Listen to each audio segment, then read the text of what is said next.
ఆదివారం దేవుడి సన్నిధికి రాకుండగా వారు తిరుగులు పరుచుకున్నారు. లేదు దేవుడు ఏం చేశాడంటే వారికి ఇచ్చిన సెలవును సద్వినియోగపరచుకోకుండా దుర్వినియోగపరచుకోవడం వలన, సమయాన్ని సద్వినియోగపరచుకోకుండా దుర్వినియోగపరచుకునే అజ్ఞానం వలన వారు ఉండటం వలన తన కుమారుడిని వారు ఏం చేశారంటే వాళ్ళు పోగొట్టుకున్నారు.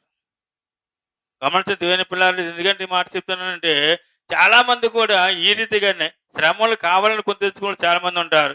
ఈ శోధన కావాలని కొని తెచ్చుకున్న చాలా మంది ఉన్నారు. అలాంటి చాలా మంది చూస్తున్నారు. గమనించిన దేవుని పిల్లలారా, దేవుడు ఒక రెక్కల కింద ఉండవలసినటువంటి వారు, దేవుడి సంధికి వచ్చి దేవునితో కూడా సహవాసం చేయవలసినటువంటి వారు, సమాజం కూరుట మానకుండగా దేవుడి సంధిలో కలుసుకోండి, దేవుడు స్తుతించండి, ఆరాధించండి, దేవుడు మహిమపరచండి అని చెప్పి దేవుడి యొక్క వాక్యము పదే పదే చెప్పినప్పుడు కూడా వారు గ్రహించకుండగా వారి జీవితాన్ని ఎంజాయ్ చేసుకొని సిద్ధపడుతున్న ఆ కుటుంబంలో భయంకరమైనటువంటి ఏం జరిగిందంటే విపత్తు కలిగింది. వారి చేజోతులు చేసుకున్నటువంటి కార్యం అది. అందులో బైబిల్ ఒక మాట